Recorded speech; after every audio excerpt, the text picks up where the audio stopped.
कानून, इंसाफ, पुलिस नाम की कोई चीज बाकी नहीं रही। ऑन ड्यूटी पुलिस वाले को सारा दिन मामूली गुंडे अपने साथ ले गए, अपना कैदी बनाकर रखा, और तुम सब हाथ पर हाथ धरे बैठे रहे। जब यहां मेरे साथ ये सब हो सकता है तो आम आवाम के साथ क्या होता होगा? सर ऐसी बात ही नहीं है। आप FIR रजिस्टर देख ले, यहाँ क्राइम ना होने के बराबर है।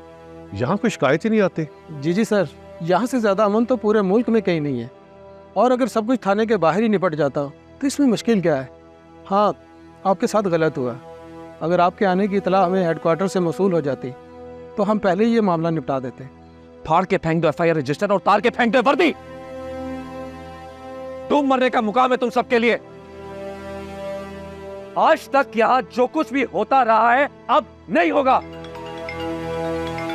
सॉरी सर, बड़ा ज़रूरी फ़ोन है सर। अस्सलाम वालेकुम। जी, कंट्रोल ले लिया? कब? अच्छा, बस हम अभी पहुंच रहे। नवाबों ने कंट्रोल ले लिया है। अच्छा, वो सुरार पाड़ा भी ले लिए? हाँ हाँ, आदमों ने चौकियां वापस कर दी हैं। नरोज आदम की बेटी का निकाह है आधे घंटे के बाद। हवेली में बुलाया है सबको। यार इतना जल्दी कंट्रोल दे दिया? नायाब नवाबों के पास है ना, इसलिए आदमों के पास कोई और रास्ता भी तो नहीं था ना। हाँ, बेटी का रिश्ता दे दिया नरोज आदम ने। क्या इज्जत रह जाएगी अब? हमें बुलाया है ड्यूटी पे हवेली में। हाँ हाँ, बुलाया है ना। तुम सबका दिमाग खराब है? मैं यहां खड़ा हुआ हूं। सॉरी सर, मगर अब जाना जरूरी है। इकबाल, तुम साहब के साथ ही रहो। चलो भी चलो। इन सब का क्या हो रहा है ये सब? मैं खड़ा हूं यहां। मैं हूं ना सर, इनके जाने दीजिए सर। बाल बच्चेदार लोग हैं। आपने तो एक न एक दिन यहाँ से चले ही जाना है। इन सब ने तो यही रहना है सर। कितना अच्छा सजाया ना घर को। फुरकान अंदर ही है। निम्रा, मुझे माफ कर देना।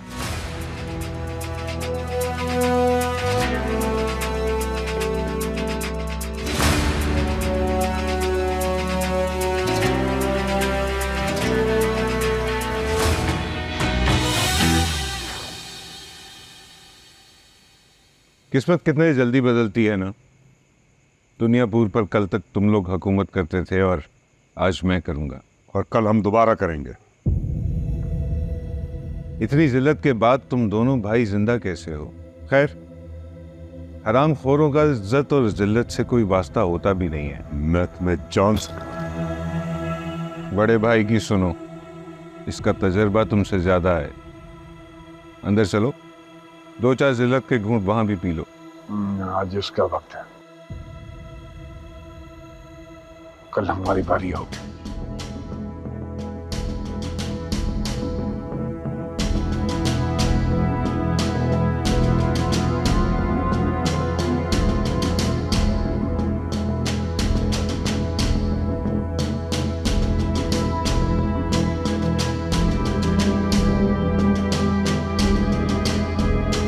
आओ नारोज, आओ। वाह, आज तो औरंगजेब भी साथ आया है। इसे देखे हुए तो काफी देर हो चुकी। काजी साहब, इस घर में कई नौकर आए और चले गए, लेकिन ये जो छोटा है ना औरंगजेब, ऐसे जूते कोई और पॉलिश नहीं कर सकता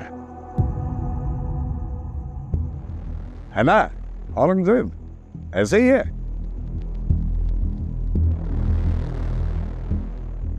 भाई आप खड़े क्यों हैं यहाँ? आओ बैठो, ताकि निकाह की रस्म पूरी हो सके।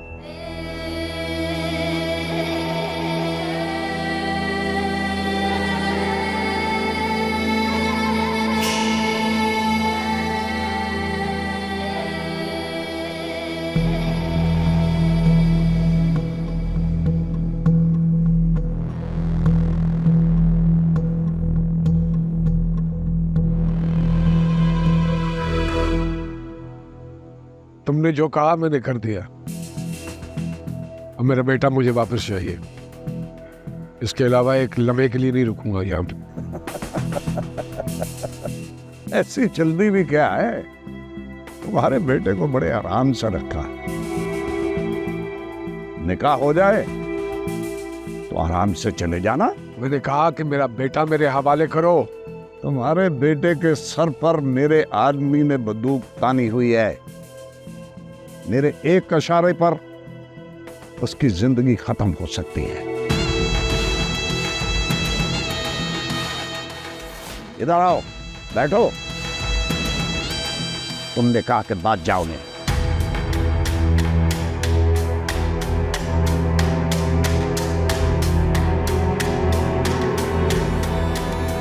मैं जानती हूँ तुम्हें बहुत बुरा लग रहा होगा ना, कैसे एक दिन में सब कुछ बदल गया।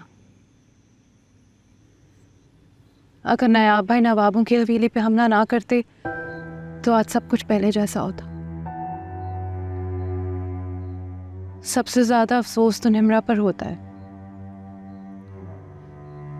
उस बेचारी का क्या कसूर था? उसका कसूर ये था कि वो आदमों के घर में पैदा हुई है। उसका कसूर ये था कि वो नौरोज आदम की बेटी है। नौरोज आदम जो खुद एक नौकर का बेटा था, जो खुद नवाबों का नौकर था। और जब उसकी बेटी को एक नौकर के बेटे से मोहब्बत हो गई तो उसने अपने नौकर के बेटे को गोली मारी और अपनी बेटी को जानवर समझ के उसी नवाब के हवाले कर दिया जिससे वो सारी उम्र लड़ता है।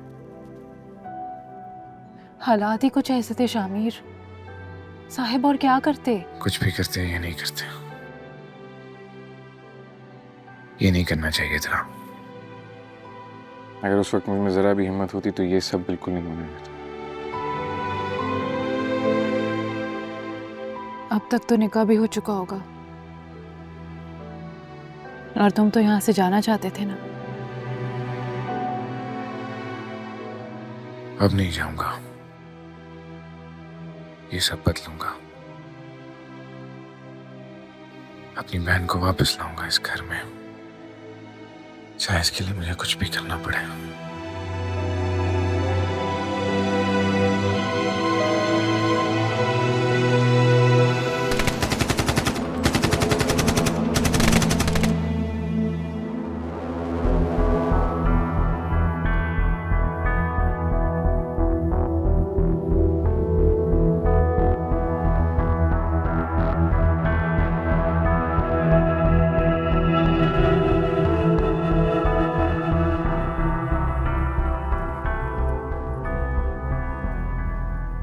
मेरी एक बात अपने दिमाग में डाल लो, नवाब साहब की बीवी सिर्फ मैं हूं। तुम शर्त में जीती गई एक लड़की हो, इससे ज्यादा तुम्हारी कोई हैसियत नहीं है।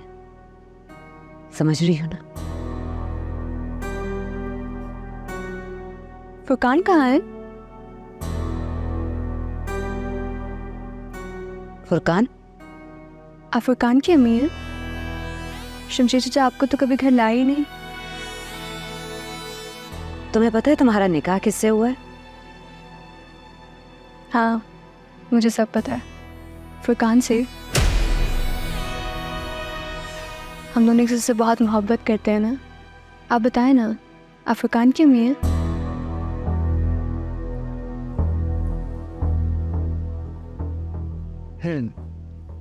मैं फुरकान की अम्मी। मेरी एक बात सुनो, अभी तुम्हारे पास एक बुढ़ा आएगा, वो तुम्हें फुरकान के पास ले जाएगा, ठीक है?